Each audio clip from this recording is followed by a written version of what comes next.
I hope you're ready. This is going to be exciting.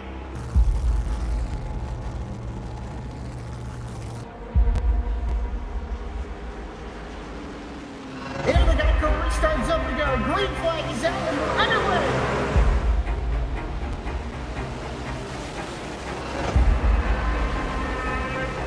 Just a few laps into this. Oh, the 37's getting loose. Oh, and he saves it. Oh, they're going 3 wide.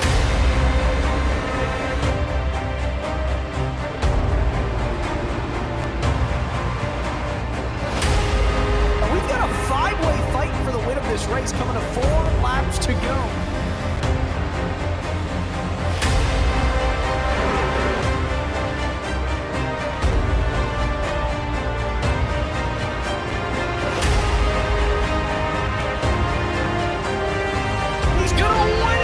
Spectacular fashion.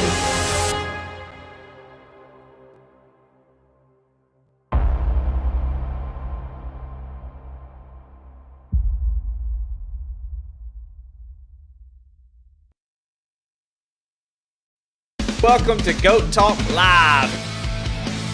I don't know. I get a little tired of hearing, right? The 99 is terrible. Here, I'm lacking for some reason. It's real white and flabby. WTF.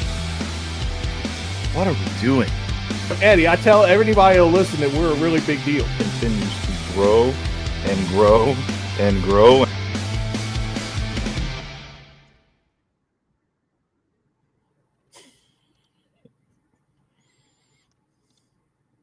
All right, here we are. New digs in the house. Welcome to Goat Talk Live here. And, man, we've got a special one for you tonight. Let me get this off here so we can see everybody. I'm Eddie. Hey, Pat, what's going on, buddy? Hey, what's going on, Eddie, man? Excited to be here on another Thursday night. Yeah, we got a pretty fun one, in store for everybody here. Yeah, well, if you don't already know, which you should because it was on the thumbnail, and I sent out an everyone ping, you ought to know who is here. And if you've been around Goat Locker for a long time, you already know this name. You may know the name of the company, may not know the name of the person, but Jam Printing Promotions you've heard of many, many times. It's been on many vehicles out there. It's been on their shirts and hats and stuff that you're wearing, probably watching the show right now, that they put together one of the best partners that Goat Locker has ever had. One of the OG partners is what I like to say. So if you're just brand new, this is we've been waiting on this one for a long time. So without any further ado, we're going to bring in our guest for this week, Amber Sheffer. Hey, how's it going? Hello. I was lagging a little bit. Hang on a second. Oh. Oh, there we go. There we go. Okay. Yeah, there it is. I noticed when Pat was introduced, that didn't happen. The Exactly. Hearing. Yeah, we're not happy about that at all. This is where this is starting this evening. Okay. Okay. Mm-hmm. Well, I tell you what, one thing before we get started, kind of want to talk to the chat a little bit, people that are watching. We've already got some folks in there. Want to highlight some stuff that we got going on. Boom, there it is. John Moser in chat. Jamie Barkus is also in chat. And Amber is so short she didn't show up on the screen. Thanks, James. Yeah. So Jamie Barkus coming in hot. John Moser saying SAVE22 vet logo looks awesome. And I agree. Thank you, John. But tonight it's all about Amber Sheffer. Amber, you are Jam Printing Promotions, and we're so glad to have you. Thank you again for giving us some of your time. We cannot say how much we appreciate it. And so let's kick it off. I want to know everything about Jam. I want to know what it is, how it started, and kind of the origin story, if you will, of Jam Printing Promotions. Sure. So I'm not the whole company. Jerry, my husband, he is the J in Jam, and obviously I'm the AM in it. But Jerry's an Air Force vet. He served during Desert Storm, and when we got together, we met at a rock concert, and I was working for the state of Indiana in a position where I was on the buying side of print and promotional products. And I saw a huge gap in customer service. And so I thought, maybe that's in my future. And so we had some things happen medically, and it was time to kind of take stock in life and what we were going to do moving forward. And we decided to go ahead and start our own company. And when we started Jam, we knew that it wasn't going to be just a regular printing company.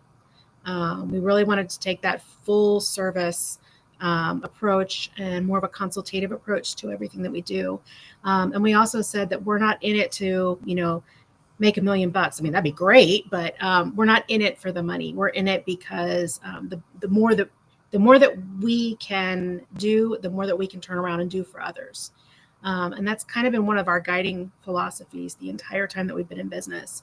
We opened in 2013, and we've been incredibly blessed to have, increases in sales every single year. And each year we bring on amazing new partners. And when we do that, we get to turn around and bless other organizations. We get to do a lot of sponsorships, a lot of donations. Last year was our best year ever, business-wise. And so when we look back at the end of the year and got to see all the great organizations that we were able to work with, and the ones that we were able to bless with, different printing projects or sponsorships or cash outlays, we were so incredibly humbled, because it's one thing to have money in your bank account, but it's a much better thing to turn to an organization and say, you know what, we got you. We know you need this. We got you. So, but yeah, we love what we do. We have a lot of fun with it. I'm a little passionate about what I do. And, we really love working with businesses of all sizes and organizations of all sizes, to really serve as a partner to them. Yeah, it's awesome. I mean, who's the more artistic one? Where did this idea come from of being a printing and promotions company? What sparked that particular idea that you're like, okay, I'm really good at this. We like this. Is it something that you meant to do with a purpose, or something that you kind of decided, let's try this? How did that decision to kind of go into that particular market? So we started off we were just gonna do T-shirts. That was it. And then as we started building a following, and this was with our first company, where we made pretty much every mistake in the book, including how we were structured legally. I mean, everything was a mess. And we're humble enough to say that we screwed up left, right, and up and down with that business. And so we took we took what we learned, and we took our mistakes, and we closed it, and we said, okay, we're going to take some time. We're going to regroup. And that's when Jam was born. But we knew from the very beginning that there was a need for a small, local, full service branding company. And, we've had a lot of lucky breaks along the way. We've had just amazing blessings all along the way that have helped us to shape our company and grow and expand, and then sometimes contract when we see something that is not working. And so through that journey, we've really, there were a lot of times that we didn't know if we were going to make the house payment. We were late on the car because we had everything that we owned invested into a job, and a client was late paying. And so it was like, well, okay, what are we going to do? So, when you're an entrepreneur and you're off on your own, there's a lot of really scary moments. And, there were a lot of times that we were like, are we crazy for continuing this? And then things started to pick up, and it was like, okay, I think this is what we need to do. And there was a lot of prayer involved. There is still a lot of prayer involved every single day. Because I don't think that you can be an entrepreneur and not go out on faith. Yeah. Well, what do you think is the biggest lesson that you learned? You talked about lessons learned early on, for somebody that's thinking about starting their own business, or, has an idea that they think they can execute. What do you think is maybe, or not the biggest, but just one of the lessons that sticks out to you is like, I'm glad we went through that so we can come out the other side and we're better for it? Ask. That's my biggest piece of advice. Ask questions, ask the experts, ask your competition. Hey, how do you get to the point that you're at? And don't try to figure it all out on your own, because most likely someone has already gone down that road and they've made a lot of mistakes. And if you can learn from theirs, that's going to save you a lot of time, a lot of money, and a lot of headache. But one of the things that, every time that we hit, a stumbling block, it was like, okay, who can we ask? And then, so don't be afraid to ask. And then don't be afraid to, again, go out on faith. We are very heavy believers, and we lead our company with a servant's heart, and we're not afraid to share that we do pray all the time, and we do count our blessings, and we are incredibly humble and grateful for what we've been given, and we can't do this on our own. So and we know that when you're given a lot is expected of you, and so that has encouraged us and just inspired us to do so much more out in the community. Yeah, that's awesome. I'd love to hear that. That's so cool. Pat, did you have a question? I want to leave you some space here. Thanks, buddy. I really like you. You're a hell of a guy. So, I mean, obviously, we've known each other a very long time, which has been awesome. You're one of my favorite people in the whole world. So I know we're going to be nice. We're on a live podcast, so we need to be nice to each other. Okay. Okay. So let's set the ground floor there. But you talked a lot about what you do in the community, and I know what you do in the community, and all the different things that you do, from Kiwanis to I mean, my goodness, all the things that you're involved in. Can you talk to us a little bit more about some of the things? Our audience knows how much you're involved with Goat Locker Racing, and you talked about giving back to the community and all the places you give back. Can you kind of talk us through some of those things, and then just where you found your passion, not only running your own business and everything that goes into that, but my goodness, all the stuff you do for your community as well? Yeah, so we like to focus a lot of our giving and a lot of our I guess a lot of our giving and our volunteer service on three main pillars, and that would be for women, for children, and for veterans. Through that, we've been blessed to work with some truly amazing organizations. You mentioned Kiwanis. That's one that we're very heavily involved with here in Plainfield. And through that, we've been able to do a lot of community service. We also partner with one of the local domestic violence shelters. And we were able to bless 12 residents there with Christmas presents last year. We do stuff with animals organizations, with the Henderson Humane Society, and we work with Purposeful Living, which is a women's organization, and we've worked with. Yes, we're involved in 4 different chambers of commerce so that we can help foster other business growth. I serve on the board with Goat Locker, and then I also serve on the board of an organization called Level 2, which is a co-working nonprofit, and it fosters business growth for micropreneurs up to larger organizations. And we have a passion for watching others grow and thrive.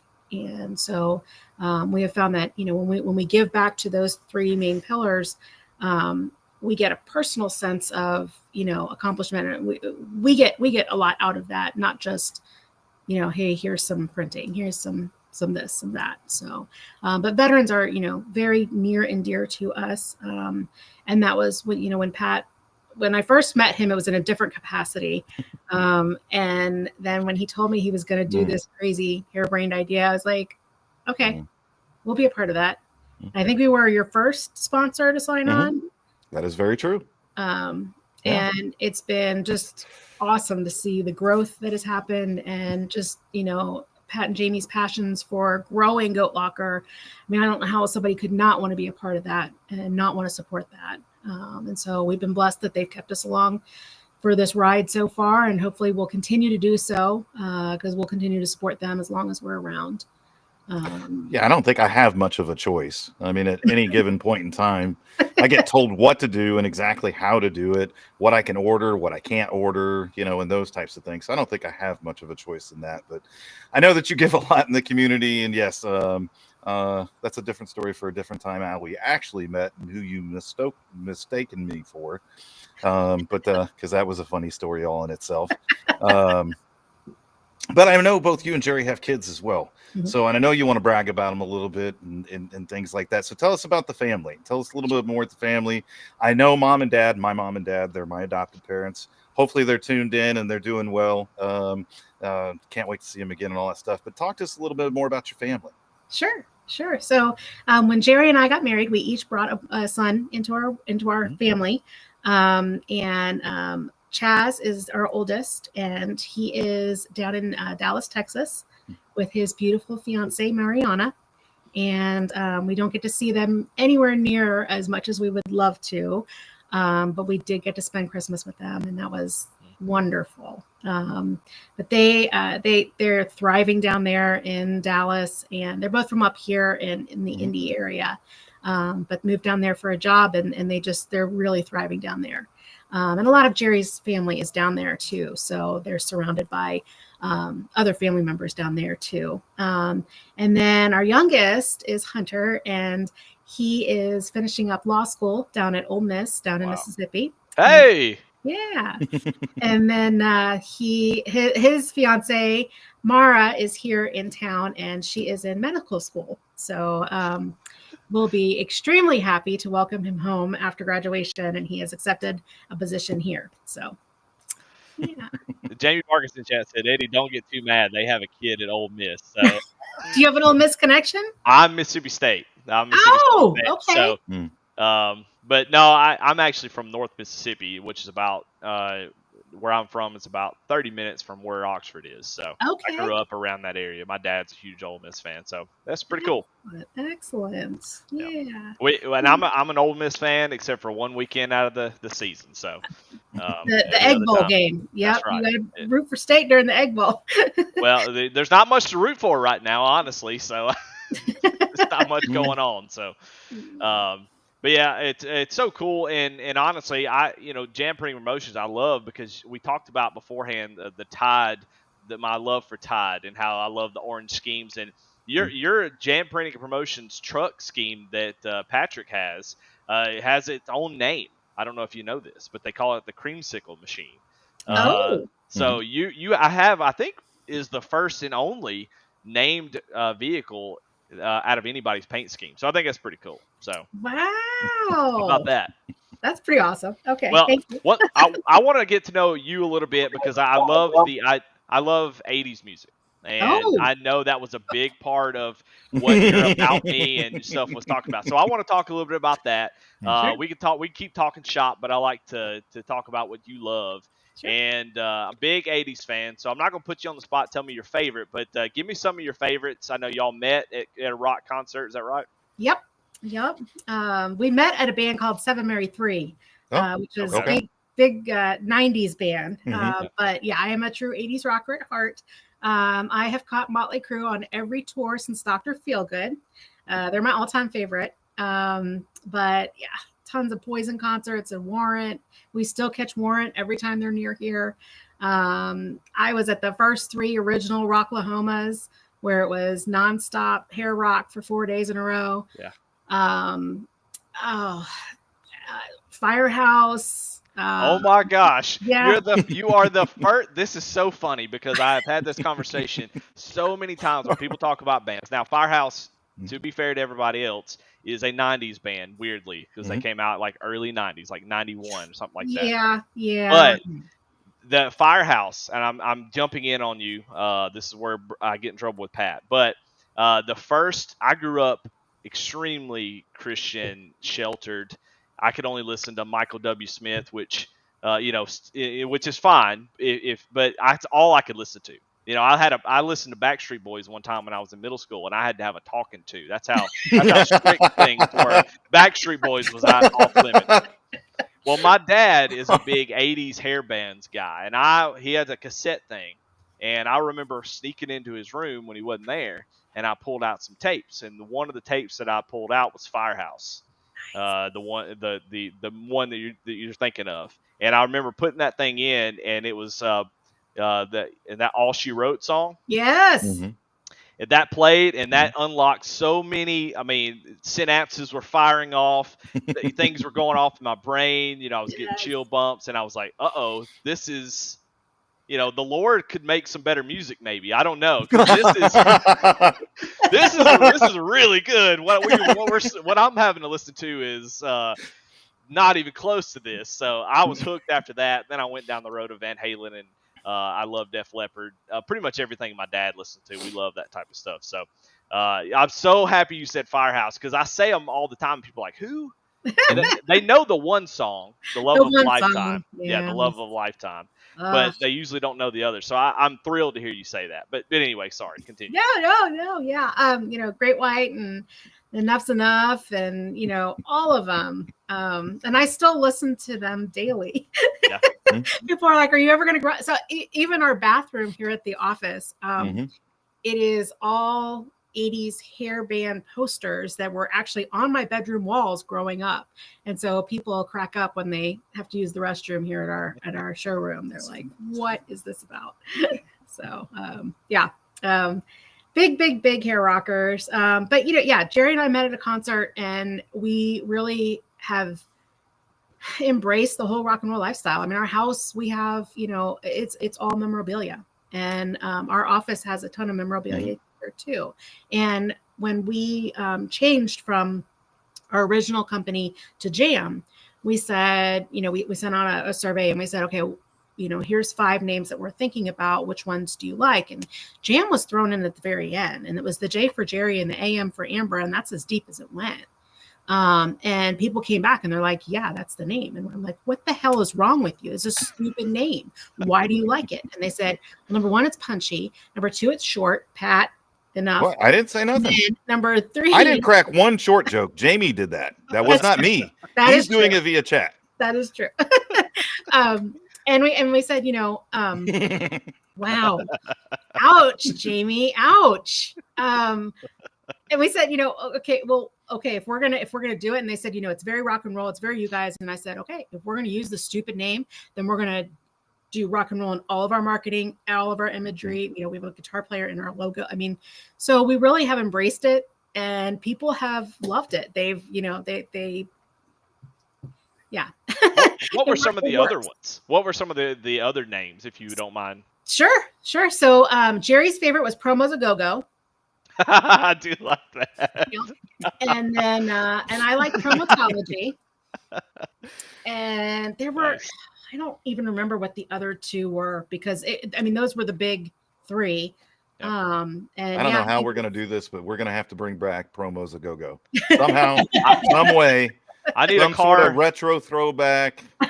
I can see that on a T-shirt right now. Yeah. Promos a Go-Go. I'll tell you what, we do a amateur pro team up, Amber, in a series where we team up a professional, a driver, and an amateur together, and they form a team. And I think we've been looking for a name for me and Devin Smith, one of the recipients of and I think Promos a Go-Go is going to be the team name, 100%. Right. That knocked it out of the park. So I'm going to go ahead and write that down. All right. We're going to heard it here first, folks. Yeah. Promos a Go-Go. Because we're getting a T-shirt. Somebody's making T-shirts with the team name of the winner. So if we win the championship, there's going to be a T-shirt out there with Promos a Go-Go. So there we go. I like it. There we go. All right. Well, that's really awesome. Can you, if you don't mind, talking a little bit about, you said your husband's in the Air Force, is that right? Mm-hmm. Okay. You want to talk a little bit about that? Is that okay? Sure. Yeah, he served in Desert Storm. He was stationed down in Clovis, New Mexico, and he worked on the flight line. And I think he still has some gasoline and fuel under his nails. And but yeah, he was responsible for, when the planes would come in, he was out there making sure that they were able to take off again. So yeah, he really enjoyed his time, and we got to his. Was it first year or all 4 years? The roommate, Boston. Oh, 2 years. Okay, so I got to meet one of his roommates from back in his military days, and he came and we all went to a hockey game together, and I got to hear some of the stories from the flatline and back in those days, and so that was super fun to hear. But he comes from a family of military folks. My late father-in-law, he was in the Army and served for a while. And so he really kind of followed in his dad's footsteps and chose that route, Air Force instead of Army. But and he really embraced that lifestyle for a while. And I keep looking over because he's over here. He does not want to be on camera. So, but yeah, he really, I'm incredibly proud of him, and incredibly grateful for all the service members. But he's my extra special flyboy. He's your J in the jam. He's the J in the jam, man. Oh, sorry. Wow. I'll be okay. Well, I'm going to keep switching gears, keep you all on your toes. Now, if you like 80s hair bands, now what about 80s other bands, like 80s pop bands? Any of those that kind of jump out as the ones that you like? Yeah, I mean, I liked, the Go-Go's. I was a huge, and still am a huge Cyndi Lauper fan. Well, there we go. There you go. Mm-hmm. Mm-hmm. Let's see, more 80s. The Cars, Peter Gabriel. Yeah. I not into country, not into rap, not into Metal. What'd you say? I mean, you're kind of a metal fan. Yeah. You kind of you get in it a little bit. Yeah, I mean, we listen to a lot of Godsmack and there we go. Death Punch and Full Beat and some of the current metal we like a lot. We go to a lot of the metal festivals and stuff. And one of your favorite people in the whole world is, you got a little signed thing from him. Jerry had the whole little plaque made. Nikki? Corey Taylor. Oh, Corey. Yes. Big time heart to Corey. Because he's a little guy too. So, I have a thing for little people. But shout out to SAVE22. They had him on an interview on SAVE22. They did. So nice. Really cool. Yep. Yeah. Corey's a sweetheart. He does a lot for the military community. He does a lot for giving back in general. So, really cool guy there. And I could talk music for hours upon hours upon hours. I'll jump in. Talking about Corey Taylor, I'm glad you mentioned him because I just started listening to. I'm 25 years behind, but I just started listening to Slipknot. Oh, okay. And that's what I'm talking about. I've always loved metal bands, but my story that I told you, it would be a little hard for me to jump into Slipknot. I was, Michael W. Smith to Slipknot doesn't really happen, when I was younger. So I'm starting to pick up on some of the stuff that I missed, and honestly, seeing Corey and his connection with the Corey Taylor Foundation and stuff like that, it's really turned me on to, of course, he's talked about in the last few years how he's trying to turn a new leaf, become a better person. Mm-hmm. I love to hear stories like that from anybody. So I've been really getting into the backlog of Slipknot. So I've been pretty excited about that. Yeah, it's interesting to see a lot of these performers, especially that are, pretty big name performers that are using that fame and celebrity to create these foundations. I mean, you have that with Godsmack and their Scars Foundation. I mean, that's gone worldwide, and they really are putting their money and their power behind what they're talking about. And Sully with Godsmack, I give him a lot of credit because he really is doing a lot in the mental health world.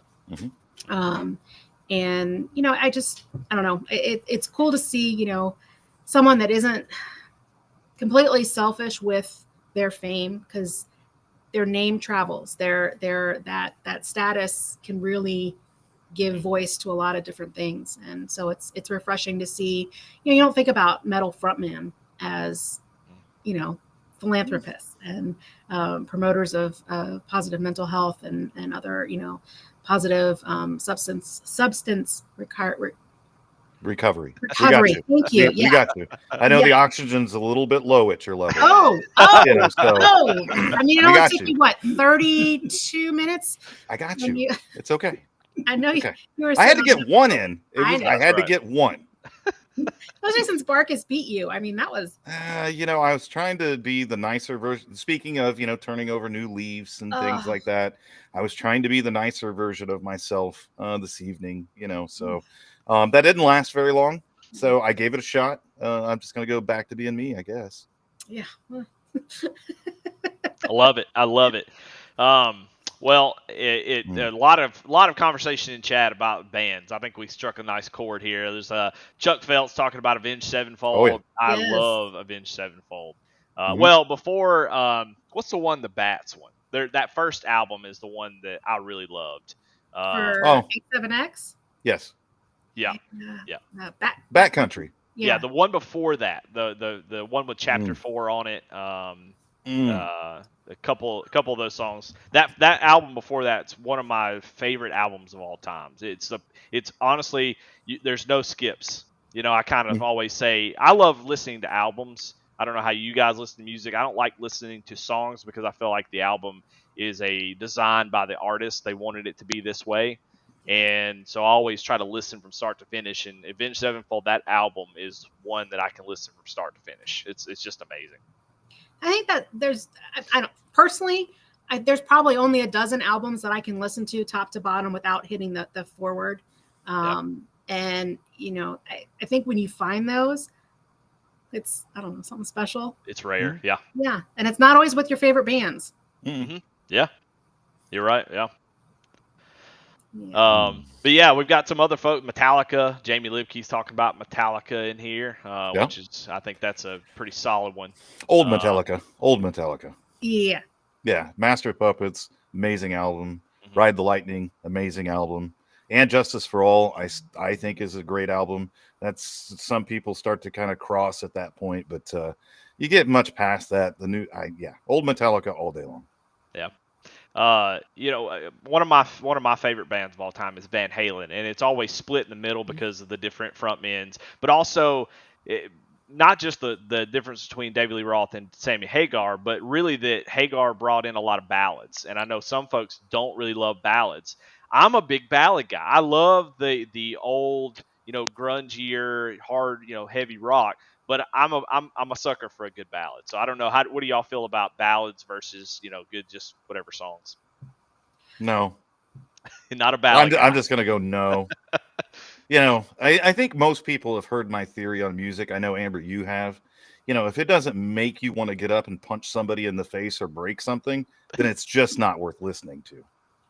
That's my theory.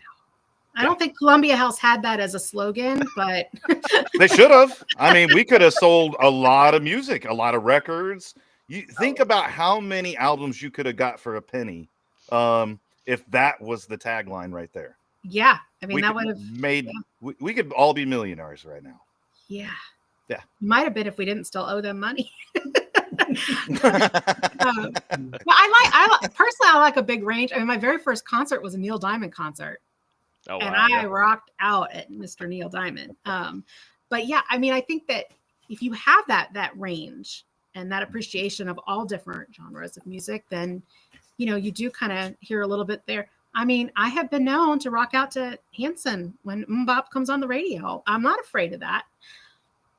And then you got to throw in some Slipknot or some Stone Sour to kind of get your cred back. But yeah. Thanks for the name drop quickly after that, because I mean, we were nosediving on that one pretty quickly there. I mean, I like a lot of different music. I'm a huge heavy metal fan.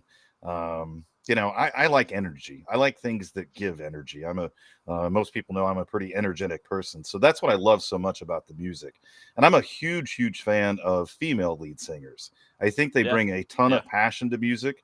So if you listen to somebody like Spirit Box and Courtney LaPlante, if you listen to In This Moment, and bands like that, where those ladies can growl, which I think their vocal range, and we could do a whole nother show about music at this point in time. Their vocal range and everything like that is just absolutely amazing to me. So I like energy. I like something that gives back. That's why I love that kind of music so much, because there's just so much energy involved in it. Absolutely. Well, and you're talking about female front women.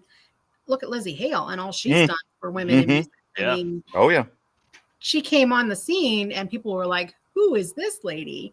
And she really has taken a lot of female artists under her wing. And, you know, it's been really cool to see her grow as an artist, and really, really inspiring, I think. And I'll say that they never once walked away from a fan. Even when they were selling millions upon millions of records, they still would do meet and greets right after their show. You know, meet us out there, and I think they learned, you know, that worked really well for Shinedown. They did that for most of their career. They were not afraid to go out and shake hands with the fans, and, you know, be there and be accessible. And, you know, it makes a difference. Yeah, we got Evanescence in chat by Jamie Libke, so that's a little bit younger. I'm a huge Hayley Williams fan from Paramore. Okay. Oh, there we go. Yep. She's, and I can't say that was always my favorite type of music. That was sort of when I started becoming, you know, I listened to like hardcore, post-hardcore type stuff, but her voice she's a vocal talent that can be, you know, it's unmatched. She doesn't auto-tune. She can hit every note. She's unbelievable. So, you know, that would be, I don't get too starstruck about folks, but just because of her talent, I think if I ever met her in real life, I would just kind of be blown away by, look, you're just an incredible singer. So, she's always been one that's kind of, her and like Sia. I don't know. That's a pop singer. Yeah. She's incredible too. So. I love people who have the passion. I like those who write their own music. You know, these pop singers that have ghostwriters and stuff, they're fine. But when you write your own music, like, you know, like Hayley Williams does, Sia, she was a big writer. She wrote a lot of songs for other pop artists. And I love it because you feel the emotion come out. It's kind of like when, you know, everybody loves Whitney Houston, I Will Always Love You. And it's incredible. But Dolly Parton singing that, who wrote it, is you feel different when she sings it. It's unbelievable. So I love people who write their own stuff, write their own music. And I feel like metal bands and stuff, they always kind of wrote their own stuff. And I think that's why it kind of comes out as just a more emotional connection to the song. Absolutely. Less polished, more raw. Yeah. Kind of like Pat. Pat's kind of less polished, more raw. Yeah. You know, the funny part about that whole comment is I immediately heard Jerry chuckling in the background. He did chuckle. I'm glad this is a huge audience participation as well. I love that. You know, so anybody, you know, hey, dial in now to take your shots at Pat. You know, the whole board lit up. Look at that. I mean, I'll just sit here and take it like a champ. That's probably not the right way to word that, but you know what I meant. Yeah, thanks. I'm gonna be quiet again. Well, Chuck Felt said Joan Jett was a rock pioneer for women in rock. I love 100%. that. There we go. Yeah, I like still it. Is. Still is. Lena Ford, you know, I mean, they're just, we could have a whole show just on women rockers. Well, Amber, I hate to call this conversation short, but we want to get you out of here. We thank you so much for being a part of this. We've taken up plenty of your time. Look at that. Aww. We always will love the Goat Locker. Well, I'm so thrilled we were able to get you on here because, like I said, I want folks to see the face, at least one of the faces to Jam. Hopefully, we'll get the other face on here and we can talk some airplanes, which I love to talk about. So, there he is, right there. Oh! There's the J and Jam right there. So there's the J and Jam. Yes. Yeah. So I can't wait to get him on to talk. It's just so good to meet you first off and to get to talk with you. I love the relationship you have with Goat Locker. I hope that it continues. I know it will. And I hope that we can somehow help in giving that back for what you've done for Goat Locker. And I'll tell you what, I'm going to throw this up here.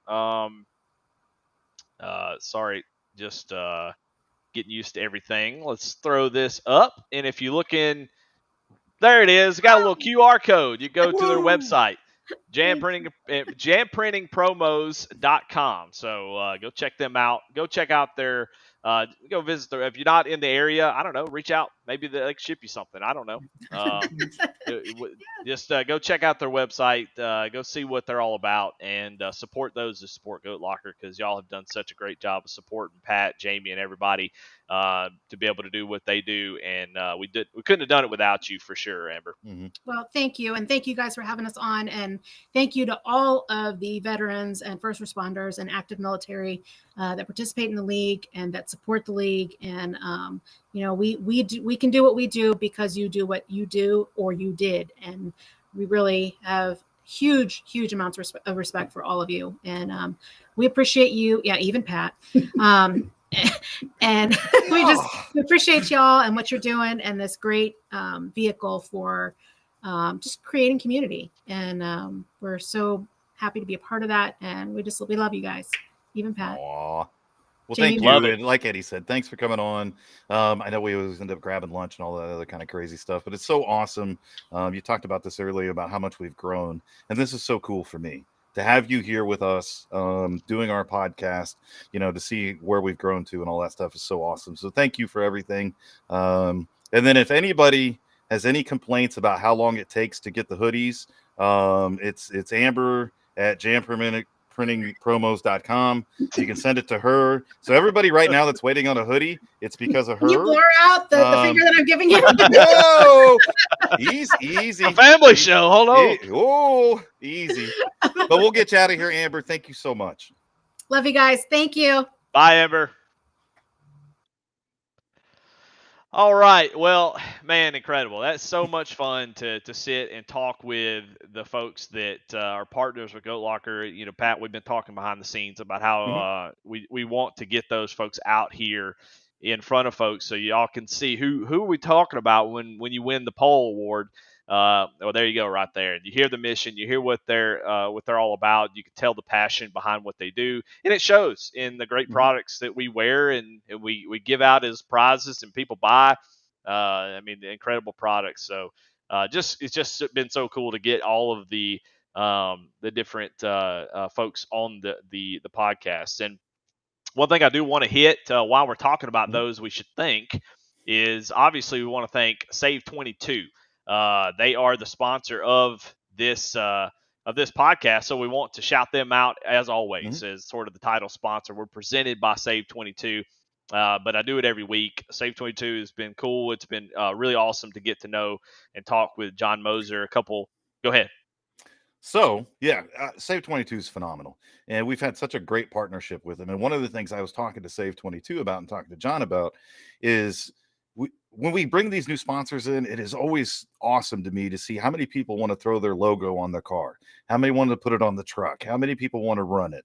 I've had people ask me, is it okay if I run it here or there? I'm like, yeah, absolutely. The more exposure, they get, the better.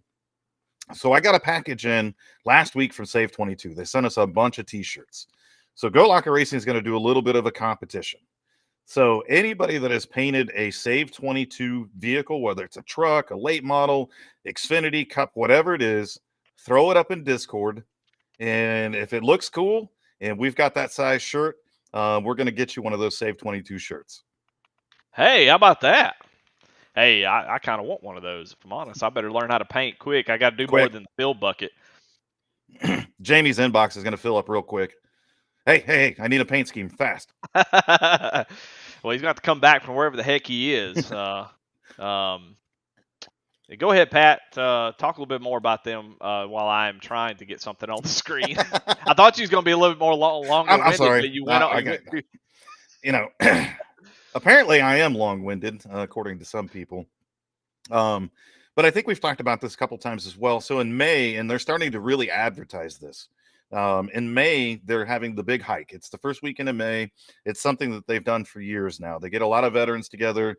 They do this big hike. They bring a bunch of sponsors in there, a bunch of other resources in there. And they have this amazing event that they put together. This year, obviously, Goat Locker Racing is going to be there.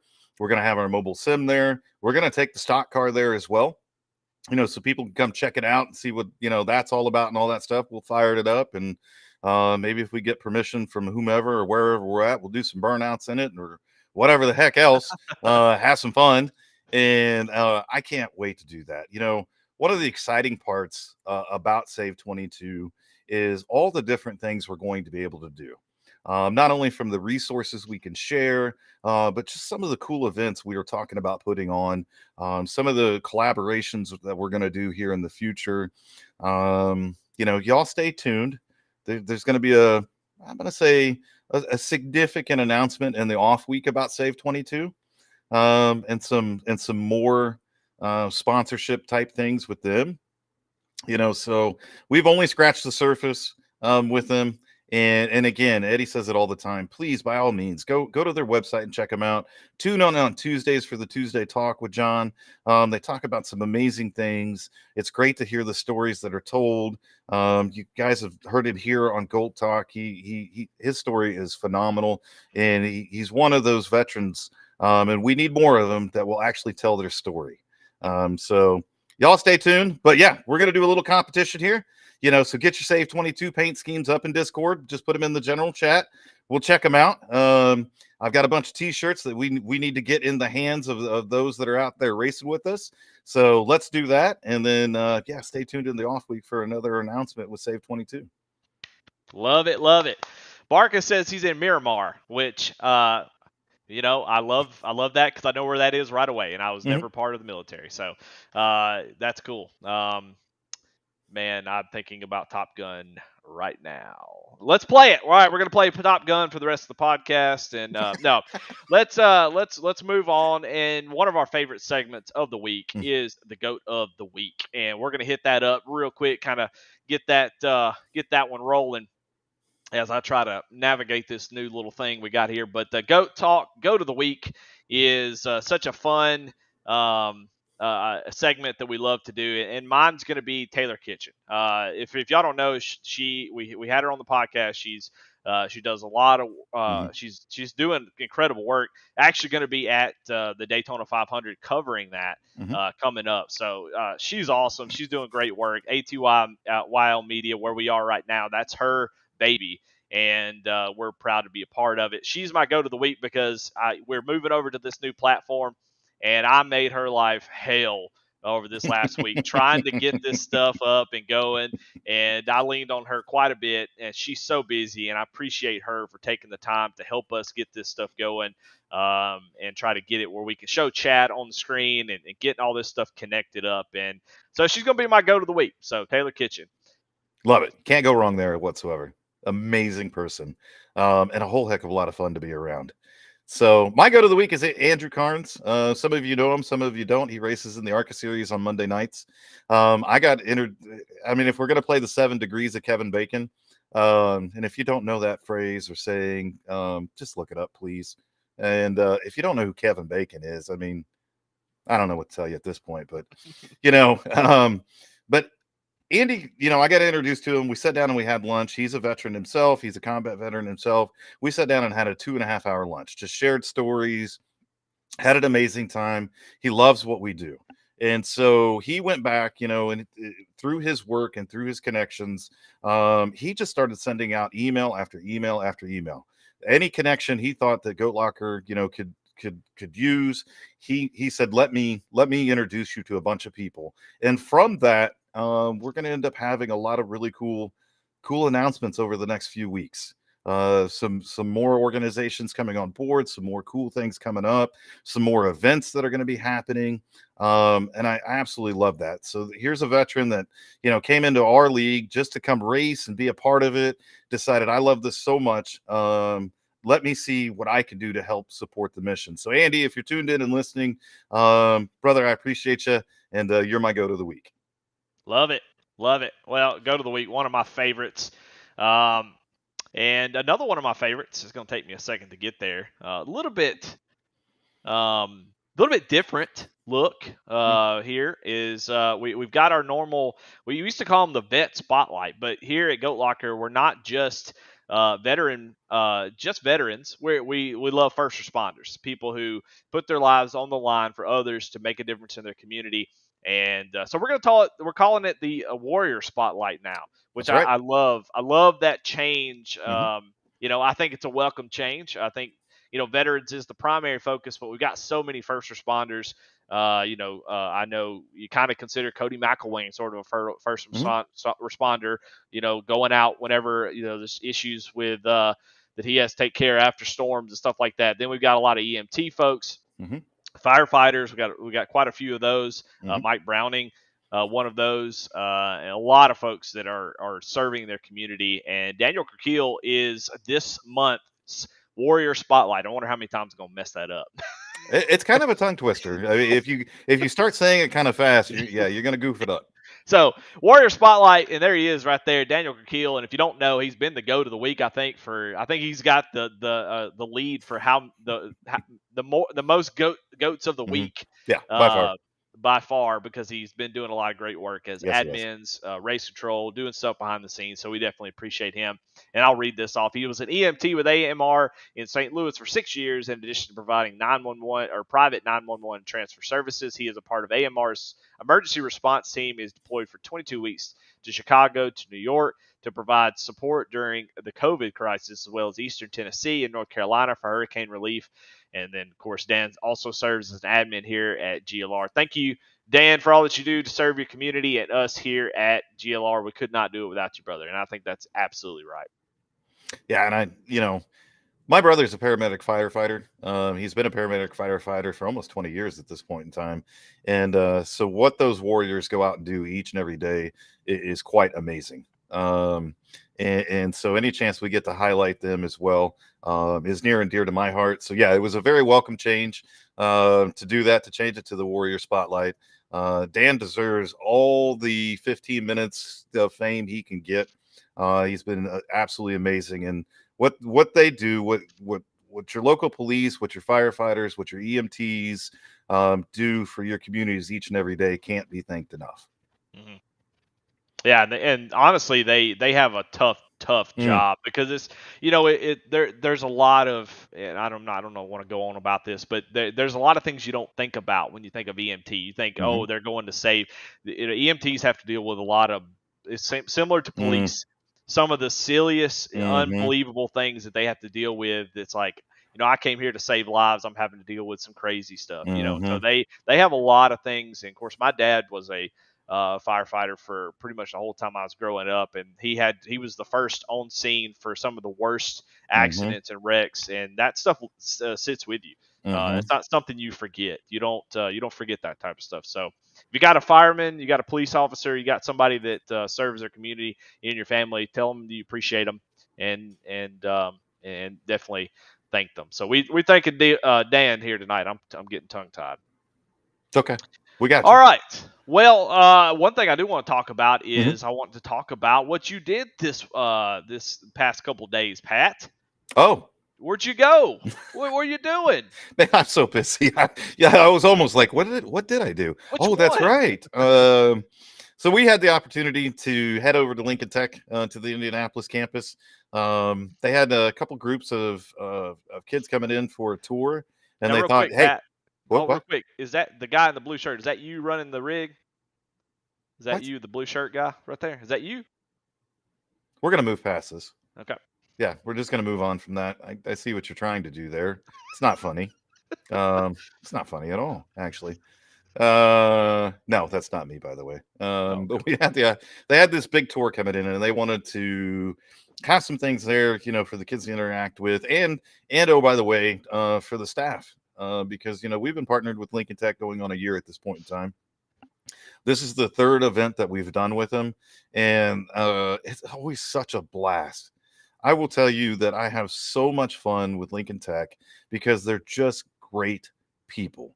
They're great blue collar people that work in the trades, that want to train these young men and women that are coming out of high school in the trades, which are in dire need of people.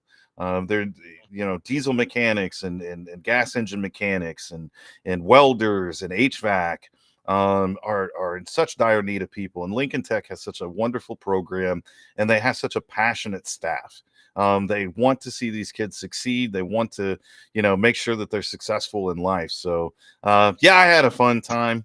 Anytime I get a chance to set the rig up, chat with some people about it, and then put them on it. It's such a great time for me. About the only thing I didn't have such a great time with, and in one of the pictures you'll see that we've got the truck and trailer inside their facility.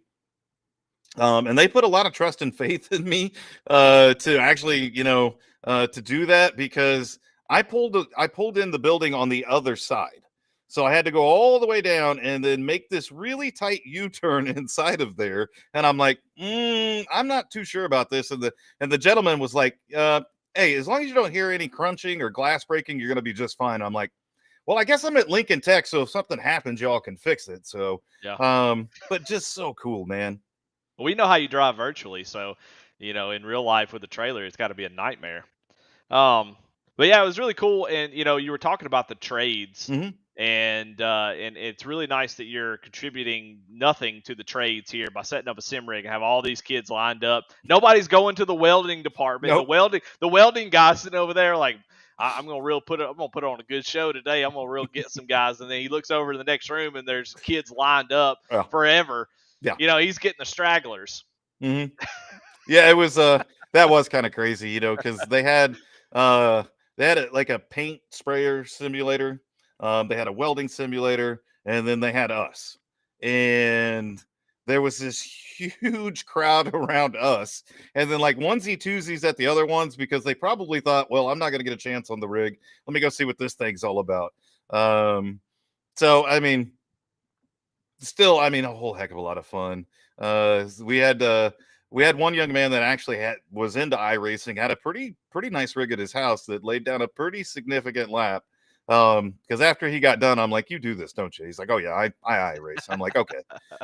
You can tell, so but these are the things that are just amazing for me when we get to get out in the public and people can see what we're doing, and I get to interact and I get to tell the story about what Goat Locker Racing is. And while most of those young men and women probably be like, okay, type deal, at least I got to know who we were and see what we're doing. And then moreover, for me, it was a lot of fun again to be there with the entire staff, to have some of them, because that's one of the staff members, Eddie. That's not me in the blue shirt. Okay. Yeah, that's one of the guys. I haven't seen you without a cap in a while, so I didn't know. Oh, here we go. So these things are what I live for, man. They're so much fun. And I had an absolute blast. Yeah, Charles Abert in chat says he wants to go to Lincoln Tech and learn a few things. I agree. I went and did a job at a prison a few weeks ago, and I was in there, and they've got the whole setup too, the whole welding and stuff. And I'm like, you know what? Maybe I need to go to prison, and that way I can learn some of this stuff. And maybe I should just go to Lincoln Tech. I don't know. Maybe that's probably a better choice. If you put the two and threw them up in the air, I would say Lincoln Tech's probably a better one. And Charles, hey, we might have a connection at Lincoln Tech. So if anybody's ever interested, man, it's such a great program.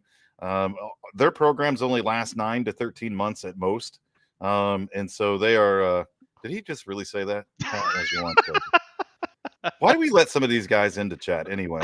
Is there some way you can, like, Tim Jones? No, I'm really happy that we have this functionality now. This is my favorite thing in the world. So Tim Jones does not belong in any chat whatsoever. So, but go check them out. No matter where you're at, they're getting it ready to open their 23rd campus in Houston, Texas.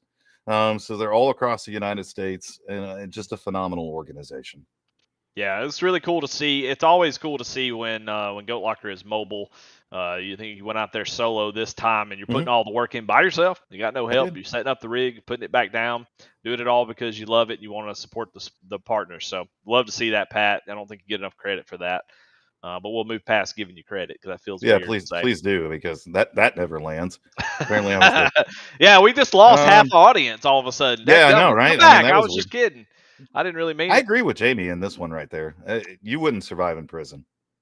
Huh? I wouldn't survive. I got. Yeah. You're too soft. I can't say what. Don't do it. I almost spit out a weird joke, but I don't do it myself, so I'm not going to do that. Josh Unger in chat, I'd like to show him how to weld. They can teach me. Hey, that's a good trade-off. I love that. So, and then Timothy Jones gave you some kissy faces. I think he's giving it to you, not me. So, Well, anything else, Pat, in the nonprofit? I know we got a lot of stuff on the docket, things behind the scenes, but loose lips, Pat. Is there something? That's what they call it. That would call you that in prison, I think. But what Wow. anything out there that you want to maybe tease, or any news that you want to share before we move on to the season? You're very good at that. I mean, you slide little things in there and you just kind of breeze right past them. Your face doesn't change, nothing. You just keep the party moving. I love that about you. So next week we're going to have Glove Station on. So Chris is going to come on from Glove Station, and I think that's going to be amazing to learn about more of what they're doing and some of the different products they have. They're going to ship a bunch of products to us. So stay tuned. Just the same as we talked about a SAVE22 competition today, there's going to be a Glove Station competition coming up here very shortly as well. And then we're going to have some cool things to talk about with them. And then, I teased last week, we've got a big announcement coming with Alexander PCs. I'm not going to talk about it until Alexander PCs comes on the podcast so we can talk about it together. The plan is to have them come on after, Glove Station. And then we've got a lot of things lined up there. But things are moving fast and furious, man. And so stay tuned. We got a lot of really cool stuff coming up. We're going to have some cool announcements in the off season, in the off week. And then, we're going to start planning a lot of our events for this year. And I think I might end up being in Columbus, Ohio, the first weekend in March as well. Really? With the All right. Well, somebody take this guy's soundboard away. I love this. This is my favorite thing in the world. This is only going to get worse. So it's definitely going to be on your way to work, new like radio before. So we're gonna get there eventually. Yeah, I agree. We got to get into maybe some people's favorite segment, but Pat, I'm gonna read a couple at the start here, and then you tell me: do you want to be TB or do you want to be JG in this deal? Oh. Do I gotta call it now, or are we just gonna? Yeah. You pick one because I'll read the other. I gotta go JG. You're gonna be JG. Yeah, okay, I gotta go JG. I'll be TB. I gotta. And that's all we're gonna give y'all. Okay. Yeah, I'm gonna start it off. My favorite. It's really been one of my favorite, and I think a lot of people's too. So we're gonna jump right into it. The soapbox. And if you don't know, if you're watching for the first time, what the soapbox is you get out there and you get racing on this virtual world in your virtual race car, and dadgummit, somebody just makes you mad. They run into you, you get aggravated, and you just can't help yourself. Just like a political thing on Facebook, you just run right to the comments, and they run right to Discord. And so we like to share some of those things, and I'm going to start it off with a couple that aren't involved in this thing, Pat, so we'll jump right into it after this. Okay. Screwed to start, screwed to finish. Fun in between, but it's like your finger going through the paper on a big... I didn't think I was going to get through it. It's like your finger going through the paper on a big greasy wipe. Man, that 79 is a dumbass. Who the hell self-spins on fresh tires like a moron? Eddie. Anyone that continues to drive through someone like you did after that is a trash driver. I call it like I see it. I watched your view in RPMs and you didn't once slow up. I'm starting, Pat. Dude, I screwed up. I admit it. Holy shit, does your fat ass ever stop freaking talking? You think you're Mr. Billy Badass because you drive a piece of shit motorcycle. Grow the heck up. I'm tired of hearing your freaking mouth. Fat ass. How original. Dude, please shut up. You're acting like you're 10. I didn't know you're Mr. Perfect and never screwed up in life. Holy shit, doesn't your fat ass have work tomorrow?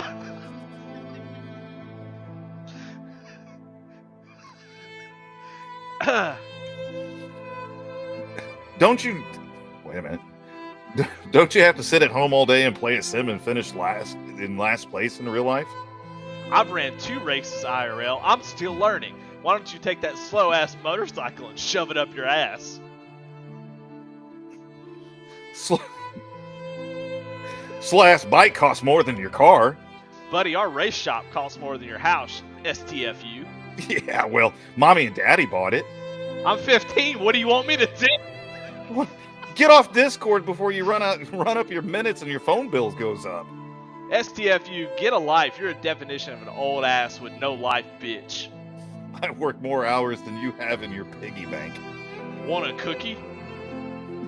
I'm sure your mom's making some right now. I know your fat ass wants one too. Oh my goodness. My goodness. The 99 is terrible. Horrible. It's terrible. Actually, the 87 has been pretty terrible here lately. I have been struggling. I think, in some cases, well, I shouldn't have said that, but the person who said that is probably right. I can't take it back now. No, you but can't. We'll move on. But Yep. maybe they're right. I've had a really tough week, and we'll talk a little bit about that now. I know we're over the hour, but we had such a great conversation with Amber. There's so much to talk about, and I think the season's starting to get rolling now, and I think we're starting to see some really awesome some racing. The racing's been great, but it's starting to get into the meat and potatoes. So kind of talk a little bit about some of that.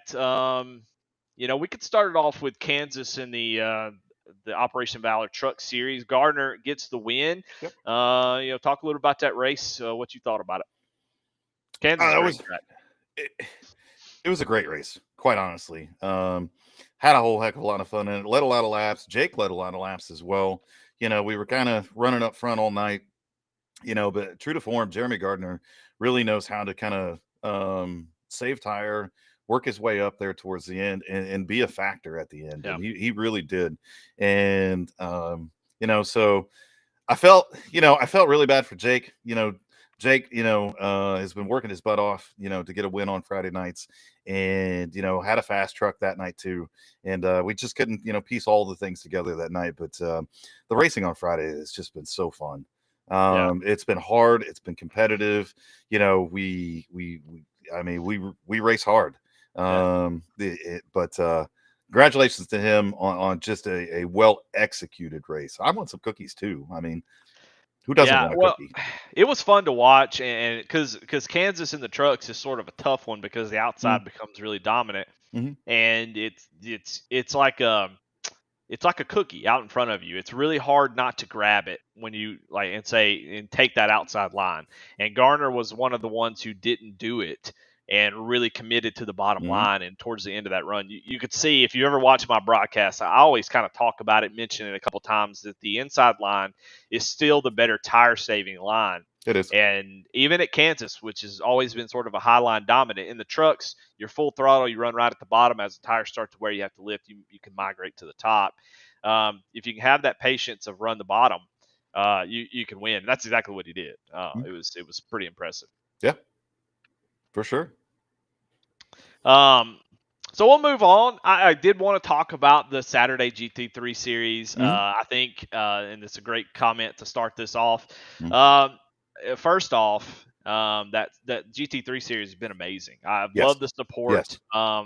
And all credit to Tim Jones, who really kind of, he championed this whole thing. He wanted to start off. He couldn't decide what kind of car he wanted to drive. And he finally pulled the trigger and said, hey, we're going to go for it, and set this thing up. And honestly, it's been amazing. The last couple weeks have been a lot of fun. 2 weeks down. And it's been a lot of fun, a lot of participation in it. Yeah, I've been pleasantly surprised. We've tried to do the road racing in the past before, never really worked out. And then, Tim stepped up and said, hey, I want to put some road racing things together. And true to form, we're like, go ahead. As long as I don't have to do anything for it. And then it really started to take off. And then, we started putting a little bit more, support behind it, and a little bit more, oomph behind it. And it's been amazing. And so I can't wait to see where it goes. I think it's something that we could see staying around Goat Locker for a very long time. Yeah, and it's, I think it's fun to watch people, try new things. We're sort of oval drivers, and I think admittedly a lot of us, but I've been pleasantly surprised to see how many folks are actually not necessarily just oval drivers that are really good at road course. We know the normal suspects, the Michael Costicks, the Cody McElwains, Ryan Pendletons. And I think me and you have gotten better. I think I believe so. yeah, I think when we first started racing together, I don't think either one of us cared much for road courses, and I think No. it's becoming more of a something that we enjoy. Mm-hmm. And but I've been pleasantly surprised to see folks like Timothy Wilms, has been really good on Saturday night, and also Bobby Germain, who's been around Yeah. Goat Locker for a while. Man, Mm-hmm. he is unbelievable. Mm-hmm. He passed me and just walked the dog on me the other night. So it's been fun to see those, and it's just nice that guys who maybe not be the best at oval racing, they now get to show off their skills. And I think a lot of the newer guys like Josh Unger and those, they've really taken to this type of Mm-hmm. racing, because there's a couple reasons. I think he's more into road racing, him personally, and I think that sort of makes, I don't know, makes you want to go out there and race when you like that style of racing. Mm-hmm. But also, it's nice because there's no cautions. You can get out Mm-hmm. there and drive for an hour, and it's just you getting better every single lap. Mm-hmm. You don't have to be right on top of each other, and I think that helps people learn. I agree. I will tell anybody and everybody that road racing has made me a much better oval driver. Mm-hmm. Once I just embraced it and put some time and energy and effort into it, and now I just thoroughly enjoy it. I have so much fun when we go road racing. I look forward to it. And it will make you a better oval racer. Yeah, well, and GT3s on the whole IMSA deal, on iRacing is really blown up. I mean, they've Mm-hmm. gotten all the cars. Well, not all of them, but a majority of them. Last year they introduced the Mustang and the Corvette, which I think was a huge deal Mm-hmm. for them to get those American cars on there, because that really turned me on when I saw that Mustang. I was like, Mm-hmm. oh man, this, I got to get in here, because as car guys, you want to drive the car you want to drive. You want to drive the Mm-hmm. car you like. Mm-hmm. When people say, you had a couple guys that piped up and said, "Hey, what car should I get?" And I go, you look at it, the one that looks the best and it sounds the best. That's the one you should get. Yep. That's the way it should be. You drive the car you want to drive, Mm-hmm. because you've got all these different options, and I think that's the beauty of the GT3 stuff, is they've got all these cool cars, and I don't care who you're for or against, or American this or not American or European, whatever.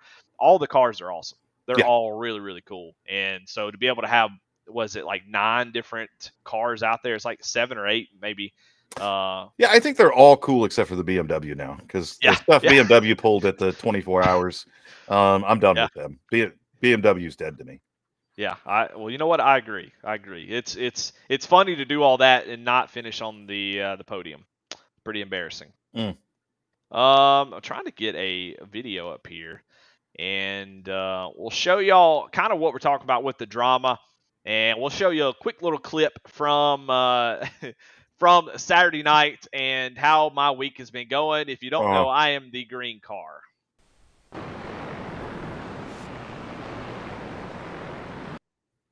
And ladies and gentlemen, we call that a twofer. And That's true. I'm going to play that again.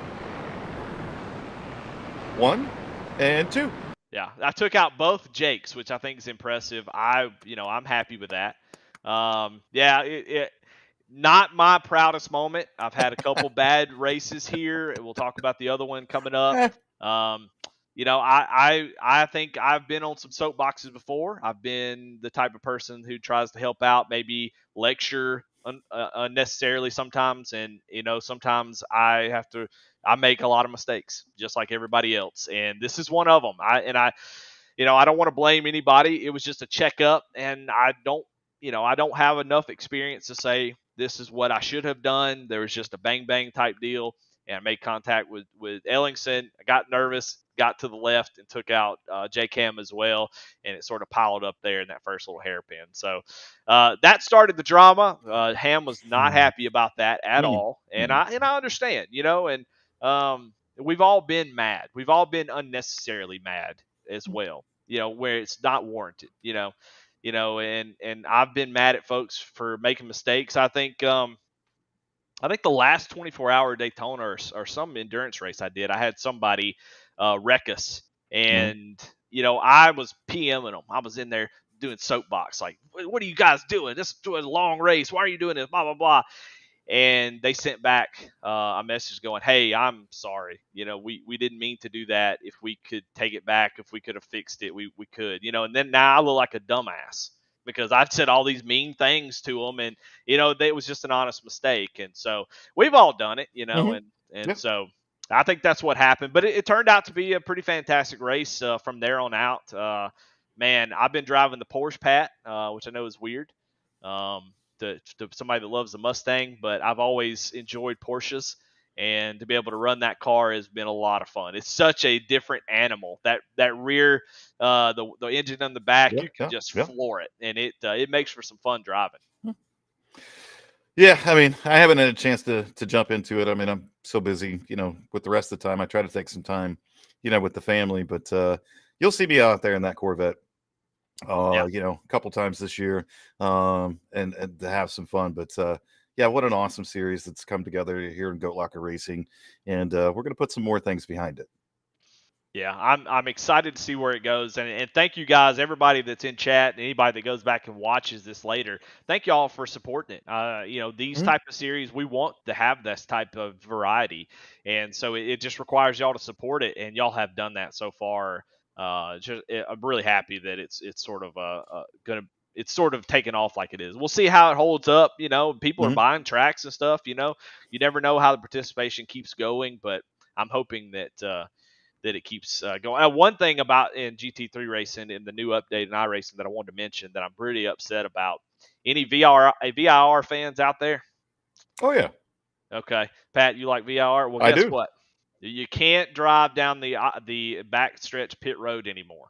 So if you're coming off of Oak Tree and you go to that left, that alternate pit road, if you ever have fun and just drive down through there just for funsies down the backstretch, you can't do it anymore. It's a slowdown. So rest in pieces. I'm pretty bummed out to hear, but I think I'm going to unsub, honestly, now that I'm thinking about it. It's just disappointing. But yeah, so a lot of drama there after that. Yep. I didn't mean to do it. I think I tried to make that clear, and I think we're all good now. Yep. But moving on, the NVETS Truck Series had one of their cleanest races of the season at Milwaukee. Milwaukee's a tough track, and obviously that helps. But yeah, pretty solid race. That Pat, did you get a chance to check that one out? Yeah, I mean, I try to check in on each and every series when I can, and especially in Milwaukee, it's one of my favorite tracks. And to see the show that those guys put on Sunday was pretty damn cool. Yeah. Yeah, it was fun to watch. I was race control for that, and honestly, I didn't have to do a dang thing. We were watching me and Dan were sitting in there watching the clash, and at the same time, and these guys did a great job, and it was a fun race, a Yeah. very awesome race. McWhorter won it, Yep. and did it on a little bit of strategy, saved a little bit of fuel, and that's what we love. We love to see that. So great job by everybody in that series. Thinking about some other things, I do want to talk about the ARCA series. Okay. Another one of my mistakes. The glove stations, we're going to have them on next week. We'll talk a little bit about them. But honestly, the ARCA series still one of my favorite series in Goat Locker at the moment. But that car track combo, Pat, was pretty awesome. Y'all ran the Xfinity series on Phoenix the day after. But the ARCA car was a different animal. That was the most fun that I've ever had in a long time with a car track combo. It was so much fun. I don't know what it is about that, just Phoenix and the way you drive those cars. It Mhm. was unbelievable. We had a 4-way 2x2 battle for the lead at one point. It was just incredible. And I'm curious, anybody in chat, if what y'all think is the best car track combo. Love to hear y'all's opinion, because I think that one went right up to the top of my list. Yeah, I mean, there are certain car track combos that are a lot of fun. I don't know that I've ever done I think I've done the ARCA car at Old Phoenix. I don't know that Yeah. I've ever done the one at New. In New Phoenix, I say new, it's been this way for quite some time. I think it provides for some just phenomenal racing, because you can cut that dog leg and go 5-6 wide. You could stay up on the track, when you're heading down into turns, well, I guess now 1 and 2. You could use the apron, and the apron's got grip, so you can, different ways of passing down there. I just think it provides for a whole heck of it, and it allows for a lot of different driving styles. Yeah. You've got some banking, in 3 and 4, so you can drive that like a traditional, a traditional corner coming to the start finish line, and then you either stuff it down on the apron as you're bouncing the car, or you stay up on the track and kind of go through that sweeping dog leg, and then you go into a flat corner. And I've seen guys run the top. I've seen them run the apron. I've seen them run a traditional line. So I can imagine that was a cool, car and track combo, and put on some damn good racing. Yeah, I took a page out of Levi McCarty's book where he ran the top in 1 and 2, the flat corner in the Truck Series last season, and dominated. And I said, you know what? Let me try this out. And it was awesome. It worked perfectly in that car. Another one of my big mistakes. I don't mind putting my own self out here. I completely ran through Brett Bieber on the final lap like a dummy. Trash driver, I guess. But yeah, man, I was so We all bummed make out mistakes. because, well, on the broadcast, it looks like I drove right through him, like I meant to do it, like I was just mad at him or something. But what I was trying to do was get to his inside, and he bounced off the apron. And at Phoenix, you drive down to the bottom, that yellow line right before the start finish line. You kind of gas it up almost immediately in the ARCA car, and so I was bound up coming off the corner, and I got a run on him, and I was like, I think I'm gonna get him. And instead of him going out to the wall like I was thinking he was, which is not his fault. I'm just saying, I thought he was going up to the wall. He kind of shades back down a little bit, and I just caught him right there on the left rear. And at that point in that corner, like a feather could land, the feather from Forrest Gump could land on the left rear and spin a car out, because it's just the way that the track is going there. Yeah. And then before I knew it, he was spinning. And credit to Brett Bieber, because I apologized about 10 times. And he was like, dude, don't worry about it. It's not a big deal. But I felt terrible. But all in all, that was an amazing race. I enjoyed the heck out of it. I did want to talk about one thing before we go, Pat. Yes, sir. Something that you were a part of that I wanted to kind of have a topic about, since we very rarely talk about these type of things. But the pit road open and close pits issue that we've been running into. This has sort of been a topic that I've been trying to figure out, because as a broadcaster, I've noticed in the start of the season that the cautions are happening a lot quicker. Like we're going back green, what feels like about a lap earlier. As a broadcaster, everything's about timing, and I feel the time. I don't have enough time to break down wrecks. I don't have time to break down the pit stops before we are going back green. I'm like, what's going on? Right. And so I think there's something going on, because I think Levi McCarty had the same issue you did in the Tuesday Xfinity race, where the pits actually said they were open, and then he got a penalty for being closed. So just talk a little bit about that. I'm interested, because I haven't had that thing happen to me yet. Yeah, so that happened, what was that, last week in the truck race, I guess? With me. Yeah, a couple weeks ago, or whatever it was.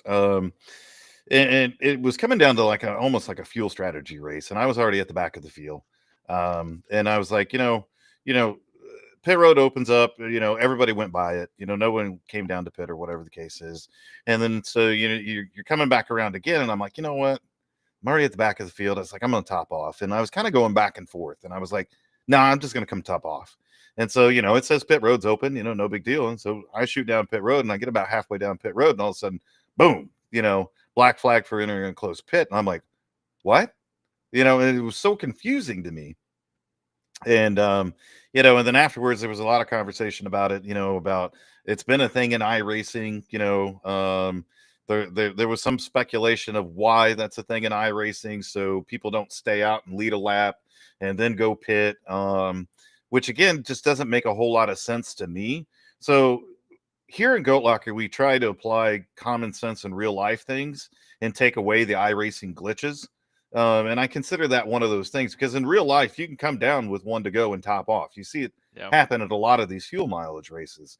They'll pass it up the first couple times, and then one to go, hey, let's come get the fuel. So we've got it, it packed full and all those things. And so, so in those instances, we were clearing those flags because it just doesn't make any sense. So I know iRacing is always trying to update things. I personally, and I know it must be a little bit of a headache and a nightmare for a broadcaster that it's going back green faster, but from a driver's standpoint, you know, those extra caution laps where you're just like, when is it going to be 2 to go? Like You know, this is kind of dumb. Let's just get going. Yeah. There's no reason for all this extra stuff. And we used to, you know, we haven't had to do it in a very long time. We would just speed the cautions up because it was just taking up too much time. So I applaud them for that. And, you know, just like anything, this is a simulation. This is a computer program.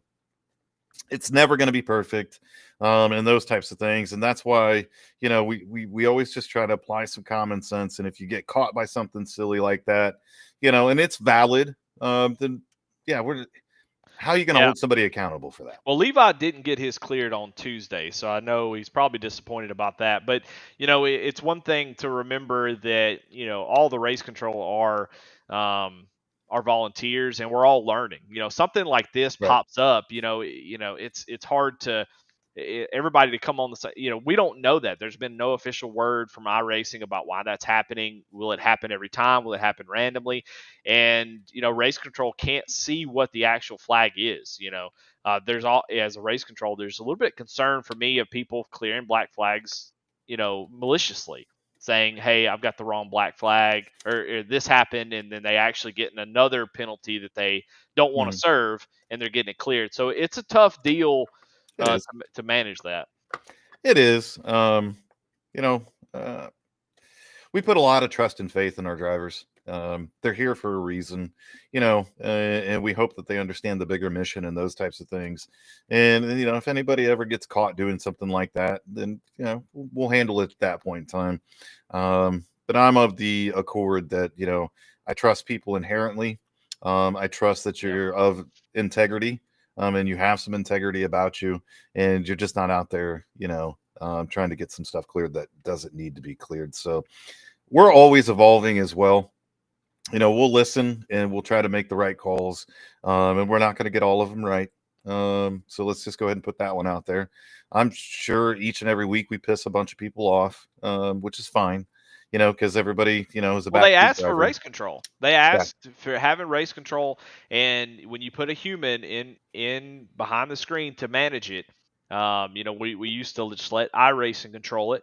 And that's the easiest way for folks to kind of pull your hands back and say, look, it's iRacing, you know, we're not involved. But now everybody wanted race control, and now we have it, and we got to have a little grace. You know, people are volunteers.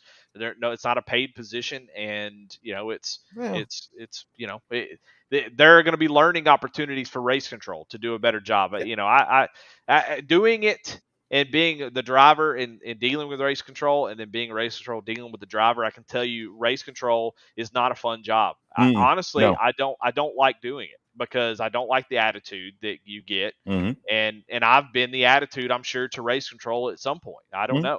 I'm sure we all have. And it's when you see the different side of it, you're like, oh, wow, you know, guys, give me a break here. I'm trying to figure this out. You're trying to do it, and now the cautions are quicker, so I don't get a chance. But they did fix the bug that the Lucky Dogs now used to. If you extended a caution, Lucky Dog would go to the back of the field. They fixed that, so hey, that's good. That's one less thing we can extend cautions now. I mean, again, we're always going to have that chitter chatter back and forth in Discord. You know, race control makes one call, or we look at it afterwards, and somebody's going to be upset by it, or 3 people are going to be upset by it, and you know, at the end of it, we want people to have a great race, you know. We don't want, you know, iRacing to affect somebody's race, you know, so we'll do our very best at those types of things. And then again, we're always listening. If there's a better way of doing things, I will say, let us know, but y'all pretty much have let us know. And most of the time in uncertain words, you know. Well, if, you know, to me, if I feel like a call is wrong, I'll send a PM to somebody, but use it, but do it tactfully. You know, don't come in hot and be like, why are you do that? Why the heck did you do this? And it's like, oh, well, just relax and just tell me what went wrong. Let us go back and look at it. We can make it better. So, hey man, people have feelings. And man, they bring them to the racetrack every time. And I think that's a huge mistake. I mean, don't bring your feelings to the racetrack. They're just going to get hurt. I don't know what else to tell you, you know, and man, it's I mean, but it's good. It's good to see people have passion. It's good to see people, want to make things better and, all other kind of crazy stuff. But I'm here to tell you, we're not going to get them all right. And if at some point in time we make you mad, that's your fault. Again, you brought your feelings to the racetrack, not mine. Well, I will say that there's been a lot of work behind the scenes of trying to make sure we do a good job. There was, early on, there was a lot of penalties, EOLs being thrown for every incident, and then we adjusted and said, hey, look, we don't want to do that. We want to let racing happen, and we don't want to throw a penalty there is work behind the scenes to ease these concerns that people have. And, I think a lot of people want to hear see an announcement every week about what decisions have been made. That's just not going to happen. But there are things going when people ask questions or have concerns, they send them PMs and they do it the right way. They get addressed. That has been that's been the case. And I think, you guys have done a good job of making making those type of things happen and trying to be fair. I think is the right word. All right, we'll move on. The ID 10T form. I love it. The pin 15T. IDT. Yeah, I love it. All right. Well, I don't have anything else. The Next Gen series was fun last night. I don't know if you want to talk a little bit about that. I was surprised how much fun I had. Up until the point where I goofed up again. We both did, Eddie. We're both, 20 minutes ago, we're talking about how we enjoy road racing. We think we've both improved. We're kind of reaching the top tier. We're not top tier, but we think we're getting there. And then I completely screwed up qualifying, completely screwed up, had to start all the way in the back, and so had a lot of fun coming through the field, but kind of killed my race. And then, you had your little thing. And hey, like we said before, mistakes happen, the fun part about it, though, Eddie, is how we both just kind of laughed it off. We're just both like, well, maybe you didn't laugh so much last night. I laughed. Give me 5 minutes and I was laughing about it. Yeah. You just kind of laugh it off and you move on, man. You just so now a lot of great racing has been happening all across all the series. I know the late model stock series had their race here tonight. Haven't been able to check in on who actually won that thing. They were at North Wilkesboro here this evening. So hopefully they had a great race tonight. Had a lot of fun with it. Yeah, Tommy Limley. Nice. Congratulations to Tommy then. But I know they've been doing a lot of great things too, but there's been a lot of great racing that's happened. There's been a lot of really cool things that is happening off the track.